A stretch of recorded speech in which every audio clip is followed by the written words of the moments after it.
Hello, my name is Serena, and I'm 37 years old. A lot has happened in my life in these last few months, and I just thought I'd come on here and share my experience with you. I also want to share this as a cautionary message to always listen to your gut. Not all family members can be trusted, and it's always better to be safe than sorry. My story starts with me meeting my husband, Danny. Danny and I met at work. We worked in different departments, and we happened to meet at a celebration that our company was having for all the departments. Danny and I got along really well, so well that we, in fact, spent the entire event just talking to each other. We exchanged numbers, and when it came time to go back home, needless to say, we started dating pretty soon after that. We dated for a long while, about 3 years, before we decided to get married. Our wedding had to be the happiest day of my life. Mine and Danny's relationship was a very good one. We rarely ever fought, and we had a way of understanding each other without needing to say it out loud. So, while I was very happy and satisfied with our relationship, I had a problem with only one thing, and that was my mother-in-law. Willow was a character in my life, to say the least. She was pretty agreeable to be around. She had her moments of rudeness, but nothing that I couldn't handle. She would sometimes make snide remarks at me, and would sometimes even blatantly insult me to my face. Of course, Danny would have my back in a heartbeat, and I was grateful for that. That was not the issue I had with her, though. I don't know if Willow actually struggled with her memory, but my God, was it an actual issue. She forgot things everywhere all the time. Danny and I tried to tell her multiple times to actually get help for it, but she refused to because she believed she was completely fine. But then I realized she would purposely forget a lot of things when it came to me. Like, for example, there was this one time when she borrowed my laptop because she wanted to browse through some things on Amazon for herself. While doing that, she ordered all these expensive things and conveniently forgot that my card information was saved on Amazon. The order was placed using my money, and it was a lot of money. I was upset with her for it, but I let it go because Danny managed to get her to pay me back the money. Another time, Danny and I were planning to go for a short trip, and I needed someone to cat sit for me. None of my friends were available, and my parents were out of town too. I hesitatingly asked Willow to look after my cat. She had to do nothing but come to my house once a day and put food and water in my cat's bowls. She assured me that she would do that. But when Danny and I got back home, our house was infested with ants, and my cat's food bowl was overflowing and also crawling with ants. My cat was itchy all over because of those ants. I was furious, and Danny drove me over to Willow's house. "Welcome back, it's lovely to see you both," she said. "Really? What did you do?" I asked. "You had to do one thing, Mom. Why did you not look after the cat?" "What are you talking about?" "I did. I filled its bowls with food and water." "Yeah, you overfilled it, and now the house is crawling with ants." "Oh, well, it's not my fault that your house had ants in it. I still took care of your stupid cat." "My cat couldn't eat any of the food or drink any of the water because of the ants. Did you even go over every day like I asked you to?" "I went over the first day after you left, and I filled the bowl up real good. I figured if I filled the bowl with a lot of food and water, the cat would be fine for a while." "Mom, that's not really how it works. That's a crappy line of logic to follow, and even you know it. Pardon me for not knowing how to take care of pets. You know I hate them." "So you went over only one day?" "Yeah, I forgot about the cat after. You know, if you knew you wouldn't be able to take care of the cat, why did you just tell me? I wouldn't have asked you." "Look, is the cat alive?" "Yes." "That's all that matters." "That was a very crappy thing for you to do. I need you to apologize to Serena." Whatever. Sorry, Serena." I was really upset at how casually Willow was treating what she did. She didn't even seem remorseful after she apologized. I walked away. I didn't trust myself to not explode at her. I was fuming, and seeing her act like it was no big deal made me want to wring her neck. Danny followed me back out and apologized on his mother's behalf. Of course, I didn't let him apologize because he had nothing to do with his mother's actions. We got the ant infestation taken care of, and a vet visit later, my cat was doing fine. Now, I'm only telling you this story because, in hindsight, I should have realized how Willow had always been showing me signs of her callousness and carelessness.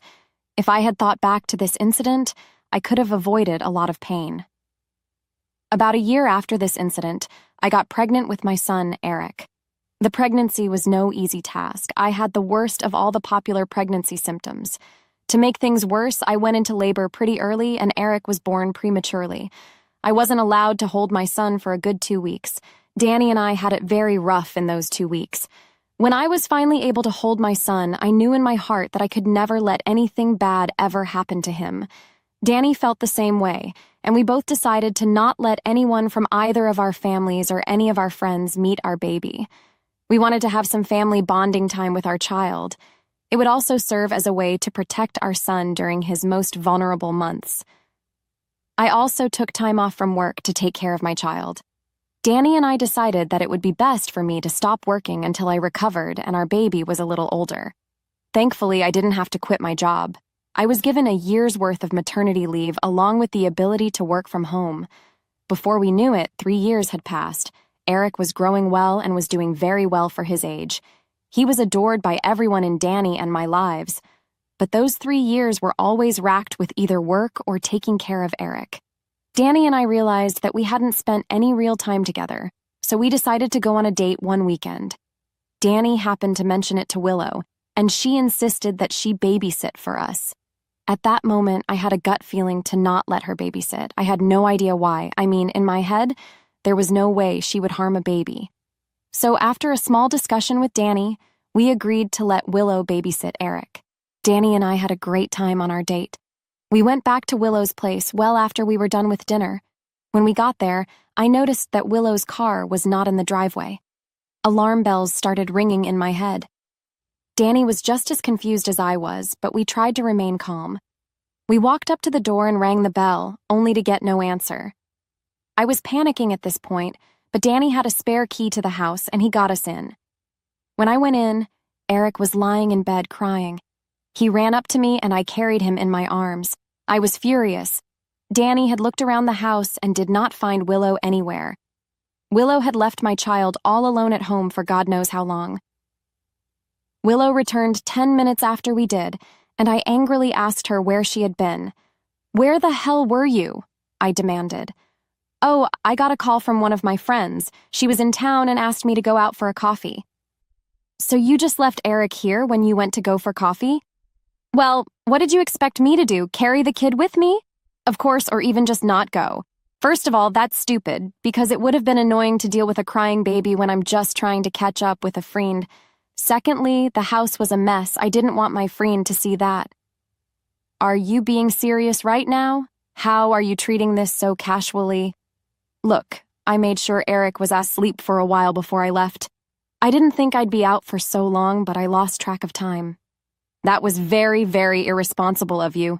You guys are new parents, so I get the freak out, but there's no reason to worry so much. Kids are tougher than you think. Just shut up. I never want you around Eric ever again." "You can't do that? Why?" "What would you have done if Eric got seriously hurt? You're lucky that we're not pressing charges on you." "But he didn't." "Danny, say something. You can't let me not see my grandson because of this. I'm just disgusted with how casually you're talking about this.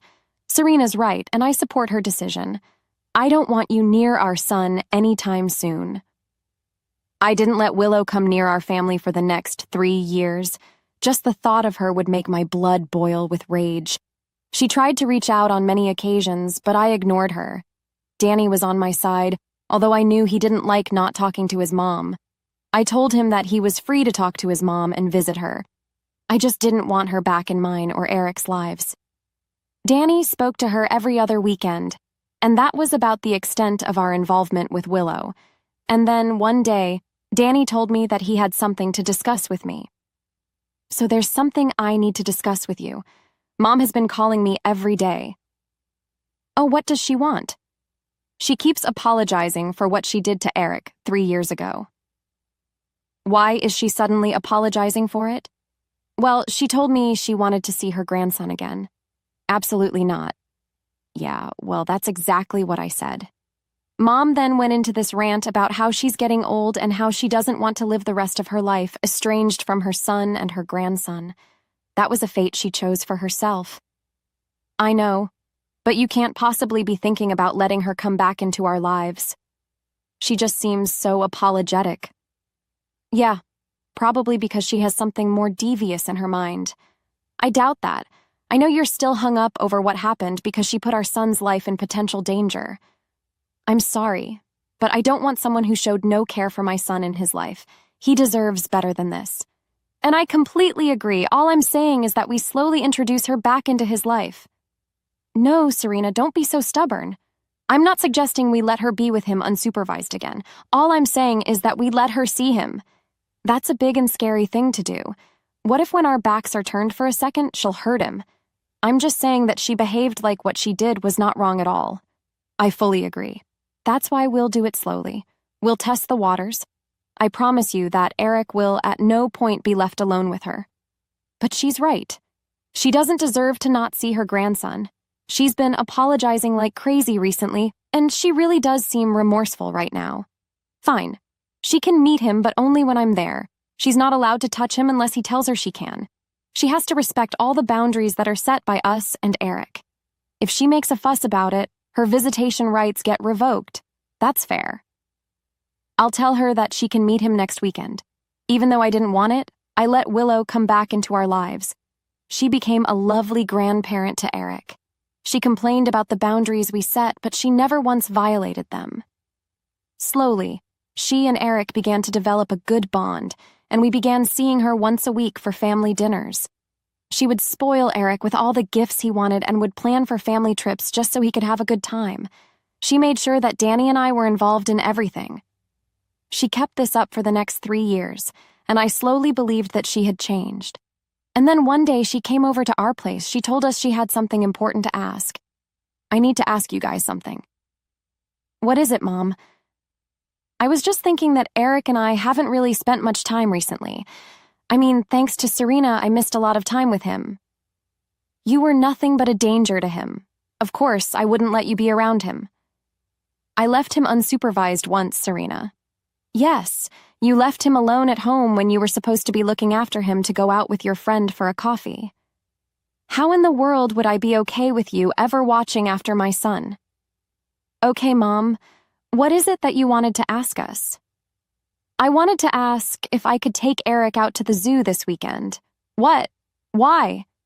Eric keeps talking about his love for giraffes, and I figured that I could take him to see some. Mom, we just gave you the reason we don't want you to have alone time with Eric. I know, and I really am sorry for what I did. I'm sorry I got so defensive about it. I hate that I did that to him.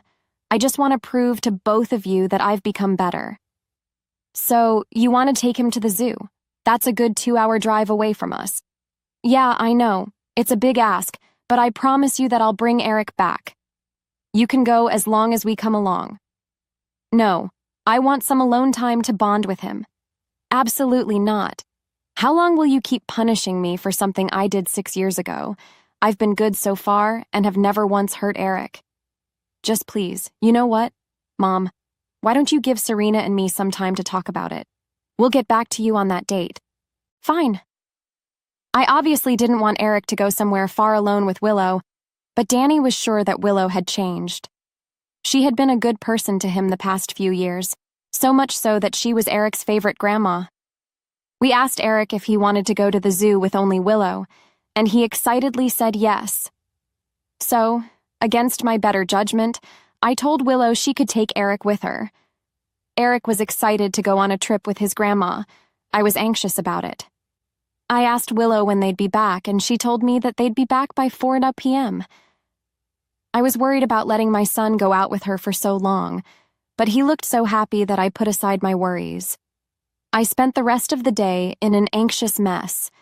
When it finally turned 4 I waited for Eric to return, only he did not. I waited another hour and figured that maybe they were stuck in traffic. But an hour later, and they still weren't home. Danny thought that they had maybe stopped to get dinner together, so I gave them another hour. But when they still didn't come back, I called Willow. Willow? Yes, Serena? Where are you? I'm at home. All right. And where's Eric? You left with him this morning, and it's 6 p.m. right now. What's taking so long? Oh, right. I I think I forgot him at the zoo. I guess I also forgot to tell you about it." "What? What the hell do you mean by you forgot him at the zoo?" "Well, one minute he was holding my hand, and the next he wasn't. I didn't really pay much attention because I was heating up like crazy. I just left the zoo when it got too hot for me. I was halfway home and I realized that Eric wasn't in the car." "What the actual hell is wrong with you? How could you not immediately call me or the cops?" "Relax. It's not that big of a deal. The zoo is open until 8 p.m.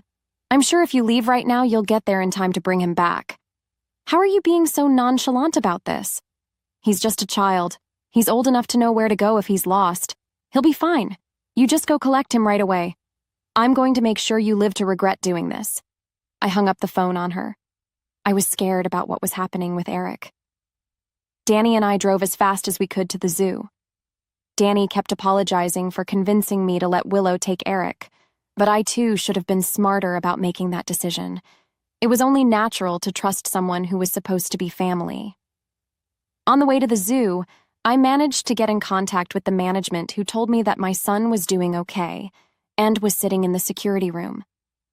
I informed them that my husband and I were on our way, and they assured me that my son was safe and would be there when we got there. When we got there, the zoo had closed, but the security was waiting for Danny and me. They led us to Eric, who began crying as soon as he saw us. He refused to let go of us for a good 5 minutes. The security guards informed us that he had cried for hours until he finally just remained silent. The entire time, Danny and I tried to ask him questions, but he refused to talk. He was still scared and wouldn't stop crying. On the drive back home, I sat in the back with him. He kept crying, and my heart hurt for him. I knew I needed to put Willow in her place. I told Danny that I wanted to get the cops involved, and he agreed with me. So, I called the cops and reported everything that Willow had done. They told me that they'd bring Willow in, but they'd need Danny and me to make statements. An hour later, I got a call from Willow. "Why are there cops at my door?" "I told you that I'll make you regret it. It was not a big deal. You got the police involved in this? You put my child's life in danger. Why would I not get the law involved? You got him back, didn't you?" "I was only trying to get back at you for keeping him away from me for so long. It's not that deep." "So you decided to traumatize my child all for some petty revenge. The kid will get over it. You need to stop coddling him. This is why the men in this generation are sensitive as hell. You need to teach your kid to be a man." "My child is a child. His gender does not matter.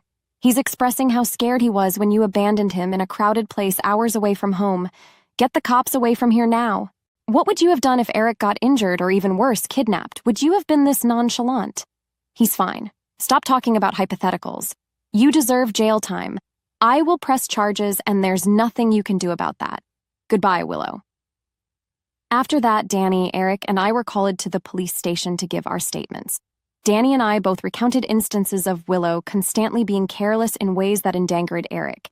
Then, the cops asked Eric if he could tell them what had happened. Eric was afraid of the officers, but I managed to calm him down and tell him that he had nothing to be afraid of. One of the police officers offered him a donut, and he immediately relaxed a little. He didn't talk for a while because he was still processing everything that happened. The police let us take our time. Danny and I engaged Eric's attention to the best of our ability. We tried to make him feel like he was finally safe and nothing bad was going to happen again. Finally, Eric opened up and told us and the police that Willow had left him at the zoo when he was standing in front of the lion enclosure. Upon a few more questions being asked, Eric revealed that Willow had told him that she had a surprise for him and made him cover his eyes and count to 10. When he opened his eyes, Willow was gone, and she never came back for him. Thankfully, he managed to find security, and they kept him in their cabin until Danny and I arrived. I was furious, and I asked the police to be serious when it came to dealing with Willow. They assured me that they would be. Over the next few months, Danny and I went to quite a few court trials against Willow. She was charged with child desertion and endangerment.